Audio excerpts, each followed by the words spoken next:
हेडलाईन्सचे प्रायोजक आहे NBC bearings, लांब पळण्यासाठी। 20 मेच्या पत्रकार परिषदेमुळे उद्धव ठाकरेंच्या अडचणी वाढणार, ठाकरेंवर आवश्यक ती कारवाई करण्याचे केंद्रीय निवडणूक आयोगाचे निर्देश।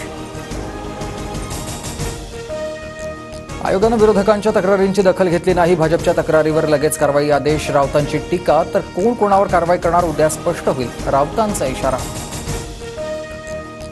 प्रसाद लाड यांचा उद्धव ठाकरेंना फोन, उद्याच्या निकालानंतर ठाकरेंकडे भेटीची वेळ मागितल्याची माहिती। प्रसाद लाड यांनी वृत्त फेटाळलं।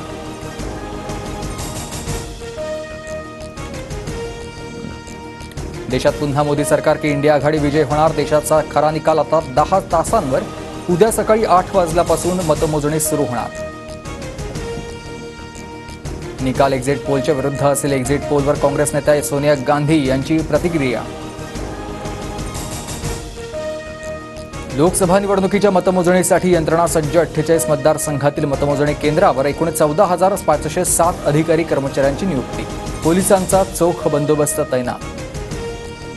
लोकसभा निवडणुकीच्या निकालाआधीच विरोधी पक्षाची सावध भूमिका, पुढील रणनीती ठरवण्यासाठी इंडिया आघाडीचे सर्व मोठे नेते उद्या किंवा परवा दिल्लीत जाणार, तर येत्या 24 तासात इंडिया आघाडी आपला पंतप्रधान निवडणार, राऊतांचं विधान। अमरावतीत वेगळा निकाल लागल्यास गृहयुद्ध होणार, यशोमती ठाकूर यांचं विधान, तर गृहयुद्धाची भाषा करणाऱ्यांना पोलिसांनी अटक करावी, रवी राणांची मागणी। भुजबळ कोणत्या बाजूला आहेत हे उद्या संध्याकाळी सांगेन, छगन भुजबळांवरील प्रश्नावर जयंत पाटलांचं सूचक विधान।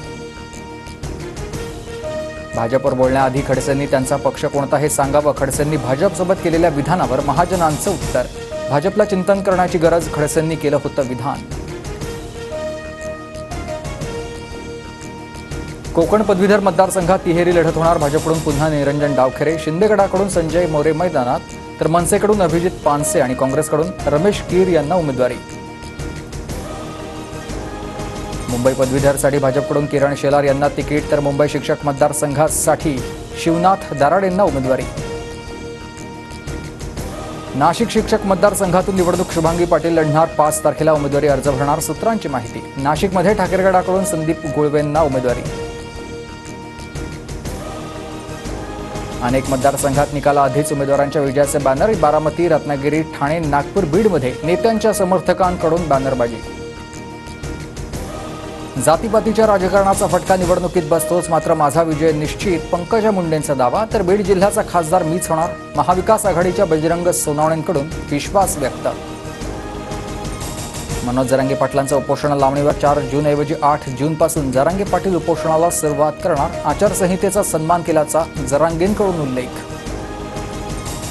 राज्यातील दुष्काळाबाबत पवारांचं सीएम शिंदेंना पत्र, पाणी टंचाईमुळे बळीराजासह सर्वसामान्य त्रस्त, जनतेच्या हितासाठी संघर्षाची भूमिका घ्यावी लागेल, शरद पवारांचा इशारा। हेडलाईन्सचे प्रायोजक आहे एनबीसी बेरिंग्स, लांब पळण्यासाठी।